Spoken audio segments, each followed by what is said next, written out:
우리를 사랑하시되 끝까지 사랑하시는 우리 주님의 은혜와 평강이 우리 모든 성도님들 가운데 넘치시기를 주님의 이름으로 축복합니다. 요한계시록 오늘 말씀을 읽었습니다. 흔히 우리가 교회에 조금 다니신 분들은 이 요한계시록에 대해서 조금 선입견 비슷한 것이 있습니다. 잘 읽혀지지도 않을 뿐더러 좀 어렵다, 무슨 말씀인지 좀 잘 모르겠다, 이런 생각을 좀 갖고 있습니다. 그러나 당시에 이 말씀을 받는 사람들은 참 쉬운 말씀이었습니다. 왜냐하면 그들이 이미 알고 있는 구약 성경 또 문화적인 배경 다 아는 이야기를 쓰고 있습니다. 예를 들어서 우리나라 사람들에게는 이 깍두기, 제가 깍두기 하면 이 우리 머릿속에 모든 것이 다 들어옵니다. 사람에 대해서 저 사람 깍두기다 이러면 그 무슨 의미하는지를 다 아는 것처럼 그런 아는 것을 전제로 하고 이 글이 쓰여진 것입니다. 그래서 이 말씀을 사실은 우리가 정독을 하고 잘 배우면 쉽게 알 수도 있습니다. 그럼에도 불구하고 우리가 이 내용이 적어도 하나님께서 장차 종말에 하나님의 때에 이 세상을 심판하시는 내용이다 하는 정도는 대부분이 많이 알고 계십니다. 오늘 계시록 4장에 보면 성부 하나님에 대한 말씀에 대해서 나옵니다. 이 세상을 심판하실 권세가 하나님께 있다.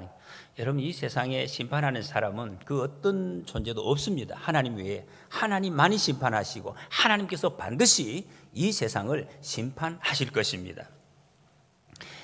그러면서 4장에 보면 하나님의 보좌에 대한 설명을 이렇게 시작을 하고 있습니다. 요한이 환상 중에 성령에 이끌려서 하늘을 보는데 그 하늘에 보좌, 열린 문이 있는 것을 봅니다. 문이 활짝 열려져 있습니다. 이런 환상은 이미 구약시대 때 선지자들도 여러 사람이 봤습니다. 이사야 선지자들도 열린 이 하늘 환상 중에 보좌에 앉아 계신 주님을 봤습니다. 에스겔도 그발 강가에서 하늘의 그 영광을 이제 환상 중에 본 적이 있습니다.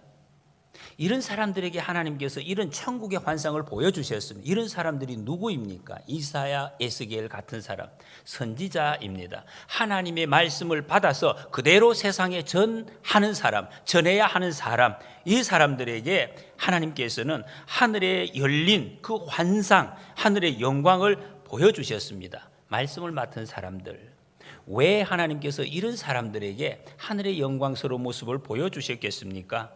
하나님의 말씀을 맡는 것이 그렇게 만만한 일이 아니기 때문에 그런 것으로 우리는 봅니다.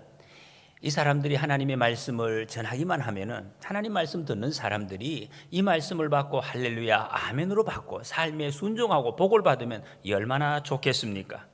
그런데 이 말씀은 하나님의 말씀을 전하기만 하면 그 말씀을 받는 백성들은 아무도 받지 않을 것이다. 오히려 그 말씀을 무시하고 말씀을 전하는 사람도 무시하고, 여러분 성경 통독하시면서 지금 예언서를 읽어보셨죠? 그 예언자들의 선지자들의 삶이 어땠습니까? 얼마나 힘들고 얼마나 무시를 당하고, 왜 하나님의 말씀을 전하는데 저렇게 처절한 무시를 당하고 힘든 일을 당해야, 그것도 반복해서 끝까지 하나님 부르시는 그때까지 그런 삶을 사는 것을 봅니다. 어떻게 저런 삶을 견뎌낼 수 있을까 하는 그런 생각도 듭니다. 그래서 하나님께서는 말씀을 맡은 자에게 하늘의 보좌를 보는 환상이 꼭 필요했다는 것입니다. 힘든 일을 앞둔 머슴에게 밥 많이 먹이는 것처럼 이 하나님의 일을 맡은 자에게 이 환상을 보여주신 것입니다. 그래도 여러분, 이 말씀을 우리가 받을 때 잘 이해는 되지 않습니다. 하나님께서 왜 일을 맡겨주시면서 잘 되게, 우리가 흔히 바라는 대로 술술 열린 길로, 쉽게 풀리는 길로 이렇게 연결을 해주시지, 절대로 열리지도 않는, 되지도 않는 길을 맡아라 하시고 왜 강제로 끝까지 이걸 갖다가 하라고 하시는가? 실패가 작정된 이 말을 전하면은 받지 않을 것을 알면서도 끝까지 너는 감당해라. 왜 이렇게 말씀하시는가? 그러면서 하나님이 또 말씀하십니다. 이 세상에 두려워할 것은 저 사람들이 아니다. 저 사람들이 아니라 바로 나 여호와 하나님이다. 나를 두려워해라. 이걸 명심해라. 그러나 반드시 너희들 이 일 성공하지 못할 것이다. 그런데 이 일을 해라. 이렇게 지금 말씀하고 있습니다. 우리가 생각하면 뭔가 앞뒤가 안 맞는 것 같습니다. 그렇잖아요. 아니 일이 되고 잘 되는 걸 볼 것이니까 열심히 해라 이러면 맞는데, 안 될 것이니까 그래도 열심히 해라, 나를 두려워해라. 여러분 이 말씀이 맞습니까? 앞뒤가 안 맞습니다. 그런데 하나님이 그 말씀하시면 왜 지금 이런 말씀을 하고 있습니까? 여러분 이 말씀은 지금 우리의 상황을 그대로 보여주는 것입니다. 패역하고 더러운 우리 인간을 하나님께서 끝까지 사랑해 주시는 모습이 바로 이런 모습입니다. 아무리 인간이 거역해도 하나님은 그 사랑을 포기하지 않으시고, 그래서 제가 이 자리에 있고 여러분들이 지금 여기에 오게 된 것입니다. 그래서 이사야, 에스겔 선지자를 하나님께서는 보내셨습니다. 끝까지 말씀을 선포했습니다. 그런데 그 일이 언제 이루어졌습니까? 메시아가 올 것이다. 그로부터 약 700여 년 이후에 예수님께서 이 땅에 오심으로 이제 이루어지는 것입니다. 예수님 보내시는 것입니다. 예수님 공생이 시작하시면서 세례를 받습니다. 그때 다시 하늘이 열렸습니다. 하늘이 열리고 하나님의 말씀이 나타나고, 그리고 예수님께서 제일 첫 번째 공생의 말씀을 외치던 것이 회개하라, 천국이 가까이 왔느니라. 가까이 왔느니라. 이제 그 전에 수백 년 전에 외치던 그 말씀이 예수님을 통해서 나타나는 것입니다. 몇백 년 후에 메시아 사역이 시작이 되는 것입니다. 열매를 맺었습니다. 근데 오늘 본문 말씀은 이제 요한을 통해서 예수님이 나타내신 그 사역이 어떻게 완성이 되는지를 보여주고 있습니다. 예수님 오신 지 거의 100여 년이 지난 그때 지금 이 말씀이 기록되어져 있습니다. 여러분 이렇게 보면 그 이전에 700년 전에, 오히려 또 그 이전에 900년, 1000년 전에 하나님의 말씀을 받아서 외쳤던 이 사역, 이사야, 에스겔이 한 이 사역이 어떤 의미를 갖습니까? 실패, 열매를 못 보았으니까 그것이 실패한 사역입니까? 아니면 성공한 사람입니까? 여러분 석공이 망치질을 할 때에 두드리죠. 한 번, 두 번, 세 번 계속 두드리는데, 이것이 이 망치가 100번째 때렸을 때에 이 돌이 양쪽으로 쭉 갈라졌다. 그랬을 때 첫 번째부터 99번째까지 망치질, 이것이 다 쓸데없는 헛된 것입니까? 그렇지 않죠. 한 번을 때리든 12번을 때리든 33번을 때리든지 이것은 마지막에 갈라지는데 그 목적이 있기 때문에 헛된 것이 아니라는 것입니다. 실패한 것이 아니라는 것입니다. 사람에 따라서 어떤 사람, 지금 우리가 하고 있는 일이 여러분 망치 비유하면 12번 두드리고 계신 분도 계시고, 지금 99번째 두드리고 계시는 분도 계시고, 아니면 23번째 지금 두드리고 있는 분도 계시다는 것입니다. 그 망치질이, 지금 내가 하고 있는 망치질이 의미가 있는지 없는지 이 언제 밝혀지느냐? 그때 바위가 갈라질 때 그때 밝혀지는 것입니다. 여러분 우리가 기도하는 제목이 있습니다. 여러분 기도 열심히 여러분 기도 제목들이 있죠. 이거 정말 이루어질까? 어떤 분의 전도를 위해서, 가족의 전도를 위해서 기도하는데 저거 내가 보기에는 도저히 안 될 것 같다. 지금까지 된 적이 없었고 전혀 그런 기미도 보이지 않는 기도의 제목, 참으로 답답하고 참 고통스러운 그런 기도 제목이 있을 것입니다. 여러분 어떻게 하시겠습니까? 끄떡도 안 하는 것처럼 보이는 것, 언제 응답하십니까? 하나님 이미 말씀을 하셨습니다. 너희는 내게 부르짖어라, 반드시 내게 응답하겠다고 말씀을 주셨습니다. 할렐루야. 우리는 그 말씀을 믿고 지금 이 시간 내가 하는 망치질을 계속해서 해나가는 것입니다. 그러면 주님의 때에 그것이 반드시 응답될 줄로 믿습니다. 제가 보육자로 섬길 때에 우리 성도님 중에 아주 유명한, 지금도 텔레비나 이 방송에서 많이 나오는 연예인이 계셨는데, 그분이 다른 가족들이, 다른 분들은 다 교회에 나와요. 아들, 딸, 뭐 어머니, 형제들 다 눈에 나오는데 그 본인만 안 나오는 거예요. 어떻게 못 나오는 거죠. 주일날 교회 나올 수가 없어요. 주일날 녹화하고 뭐 계속 무슨 뭐 촬영하고 이런 것이 있기 때문에 못 나왔다는 거예요. 근데 그 어머니가 아주 신실한 권사님이었습니다. 열심히 기도, 매일매일 와서 새벽마다 기도하고 틈날 때마다 기도하는 제목이 뭐냐, 이 아들이 교회에 와서 교회 열심히 봉사하는 교회 일꾼 되게 해달라고 그렇게 기도를 했습니다. 나중에는 다리를 못 움직여서 집에서 새벽 기도를 못 나오시고 집에서 그 새벽 시간에 일어나서 꼭 새벽 3시, 4시 돼서 일어나서 기도를 하시는, 그 집에서 기도하니까 아들이 그 기도를 보지요. 어머니가 어떤 기도를 하시는지 어떻게 하나 늘 봤어요. 근데 그래도 이 교회를 못 나왔어요. 교회를 가끔씩 보이는데 예배하러 나오는 게 아니에요. 자기 아들 유치부 이제 교회학교 마치고 데리고 가려고 차로 이제 몰고 모자 푹 누르 쓰고 이렇게 가끔씩 나타나곤 했습니다. 근데 이 권사님이 결국에는 돌아가셨어요. 그 기도하시다가. 그 돌아가실 때까지 이 아들은 교회를 안 나가게.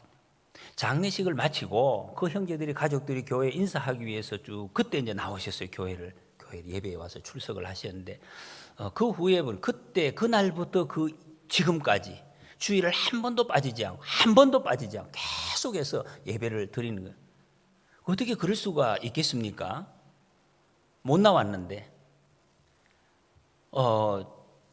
제가 신방을 가서 물어봤습니다. 집사님, 그 어떻게 해서 이렇게 못 나오다가 이렇게 나올 수가 있습니까? 촬영이 없어졌습니까? 어머니의 기도를 제가 잊을 수가 없습니다. 어머니의 기도. 새벽마다 기도하는 어머니의 기도는 내가 반드시 어떻게든 이루어야 되는데 그 마음이 자기가 들었다는 거, 이루어야 되는데 그래서 내 마음에 하나님이 그런 마음을 주셨고, 그리고 지금 방송일 그거 어떻게 했느냐, 방송국에다가 모든 담당자 PD에게 그렇게 이야기해. 나는 주일날은 굉장히 중요한 사람을 만나야 되기 때문에 내가 약속을 뺄 수가 없다. 절대로 주일날 촬영하는 것은 나는 참석 못하니 알아서 하시라. 그랬더니 이분 때문에 이 관계되는 모든 촬영이 주일날 말고 다른 날에 다 잡혔어. 지금도 여러분 이름을 대면 다 아시는 분, 열심히 방송국에서 지금 아주 건강하게 아름다운 모습으로 활동을 하고 계시는 분입니다. 여러분, 하나님의 기도가 이렇게 응답되는 수도 있습니다. 요한이 지금 들은 음성은 오늘 1절 말씀, 이리로 올라오라. 이후에 마땅히 일어날 일들을 내가 네게 보이리라. 하나님이 우리에게 꼭 궁극적으로 알려주시고 싶은 것이 있는데 그 내용이 뭐냐면 이후에 일어날 일들 그랬습니다. 이후에, 지금 일어나는 것이 아니라 이후에 일어날 일들이다. 12번을 망치질 하고 있든지 33번을 하고 있든지 거기에 지금 내가 두드리는데 여기에 연연하고 있으면 안 된다는 말씀이에요. 망치질을 다 끝나고 난 다음에 이후에 일어날 것을 네게 보여주겠다라는 말씀입니다. 그 결과, 여러분 우리는 그날의 관점에서 지금을 볼 수 있어야 됩니다. 그때 내가 지금 가고 있는 이 걸음이, 이 망치질이 그때 어떤 결과를 가져올 것인지 그것을 알고 지금 걸어가야 된다는 말이에요.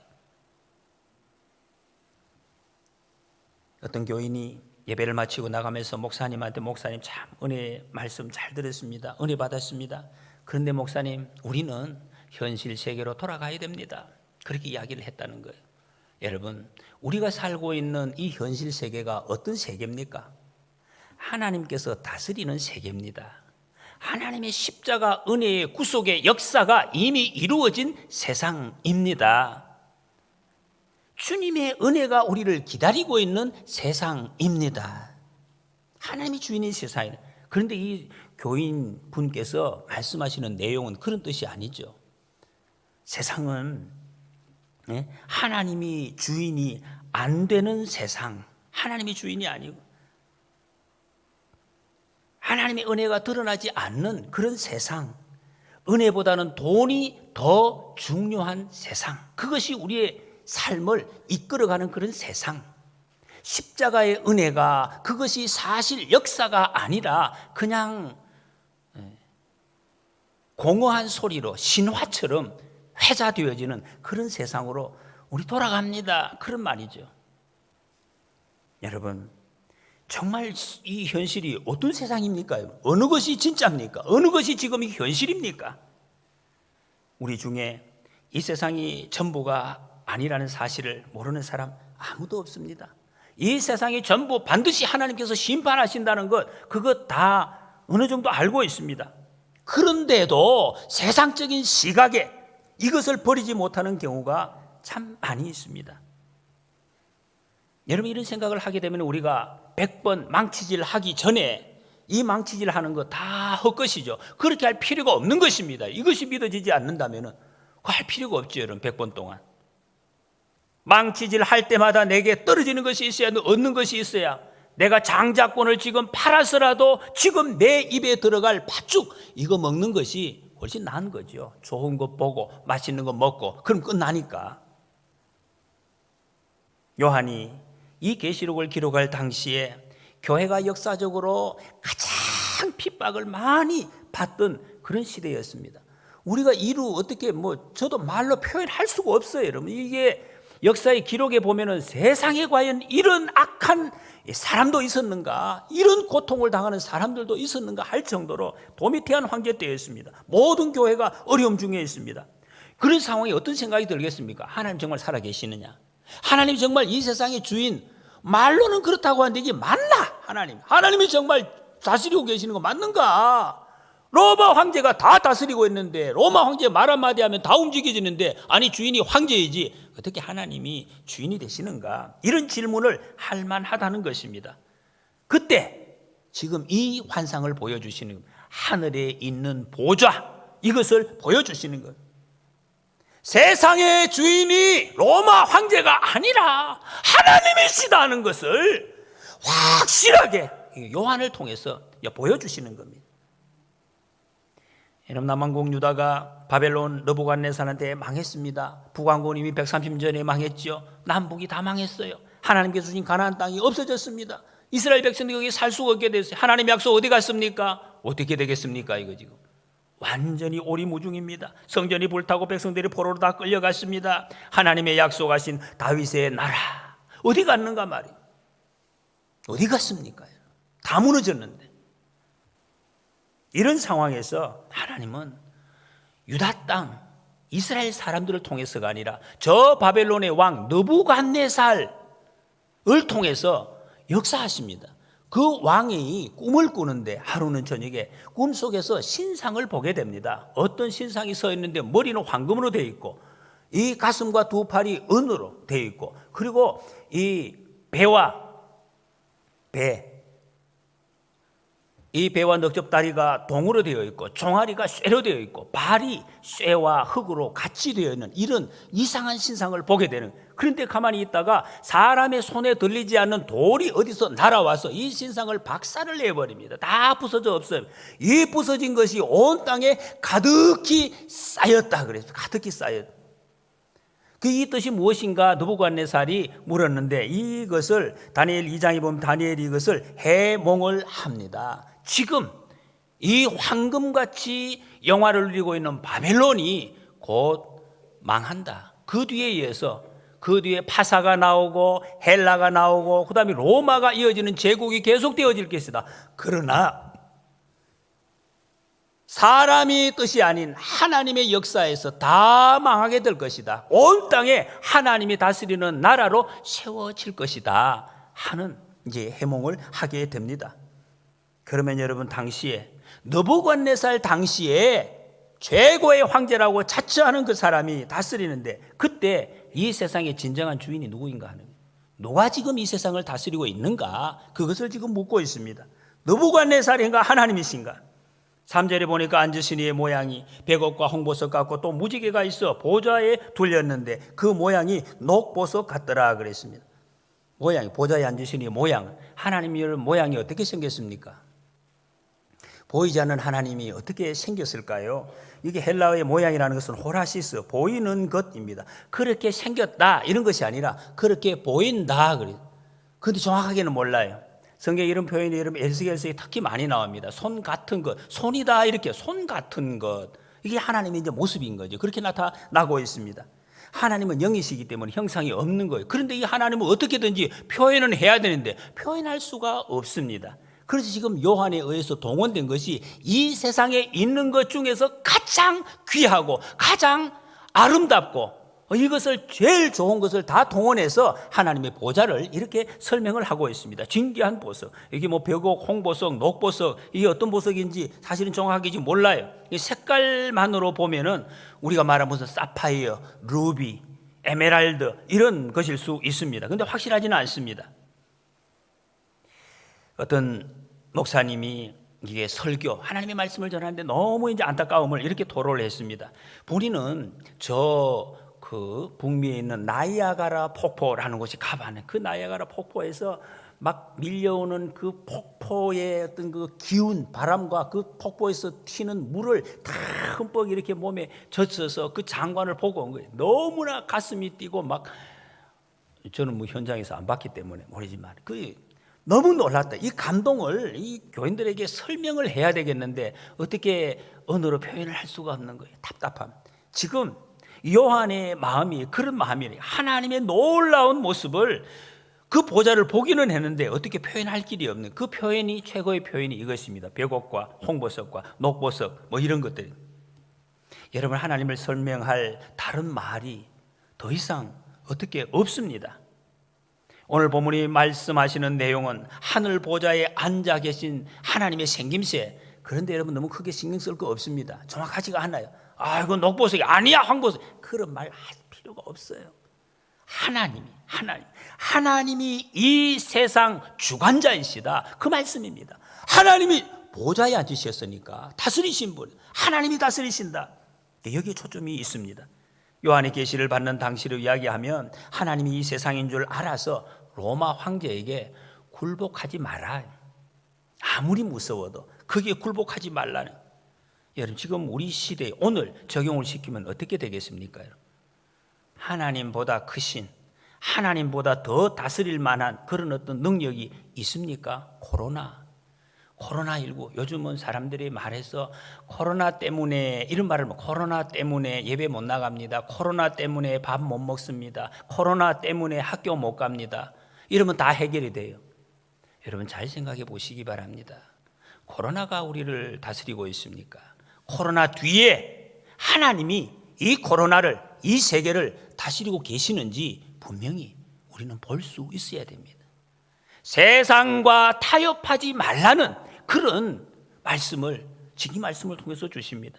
예수님이 이 내용을 마태복음 6장에서 한 사람이 두 주인을 섬기지 못할 것이니 혹 이를 미워하고 저를 사랑하거나 혹 이를 중히 여기고 저를 경히 여김이라. 너희가 하나님과 재물을 겸하여 섬기지 못하느니라 말씀했습니다.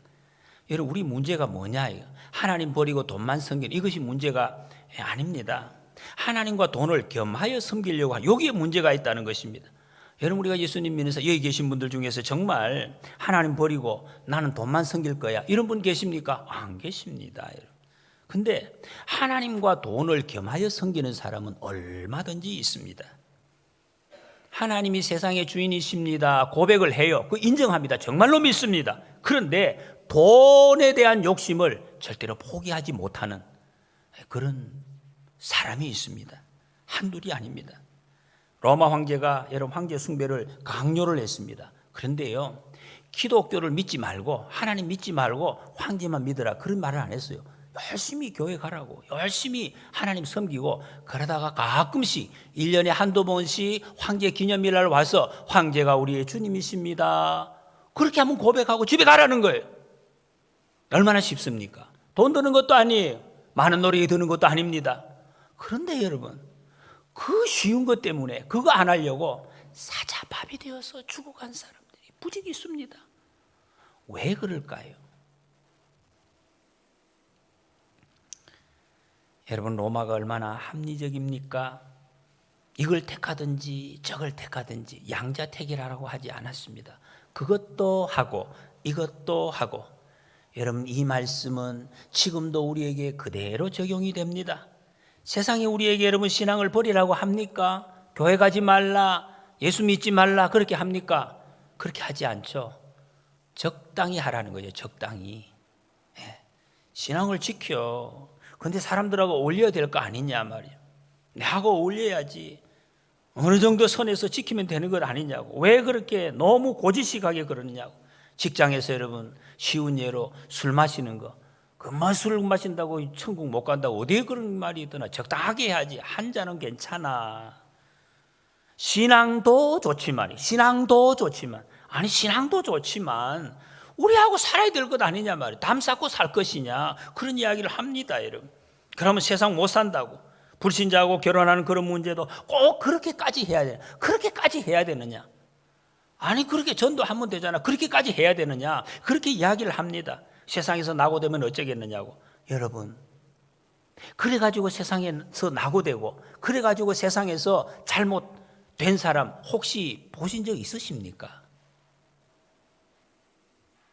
하나님께서 요한한테 하늘 보좌를 보여주셨습니다. 이 세상의 통치자는 로마 황제가 아니다. 하나님이시다. 지금도 이 세상을 온전히 바로 이끌어가고 계시는 분, 반드시 하나님의 뜻대로 이끄시는 분이 그분이 하나님이시다. 여러분 지금 우리한테 이 환상을 보여주시면 어떻게 되겠습니까? 이 보좌, 이 왕좌에 누가 앉아 있느냐 이걸 물으실 것입니다. 네가 앉아 있느냐 하나님이 앉아 계시느냐.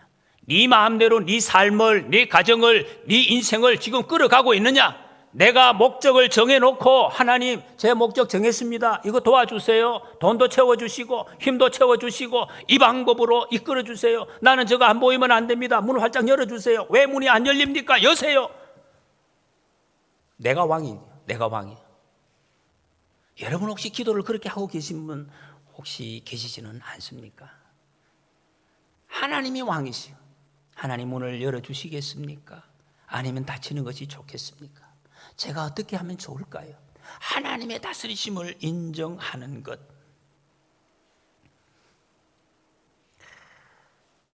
이게 중요합니다. 그럴 때에 하나님이 우리에게 복이 있을 것이다 라고 선포를 하십니다.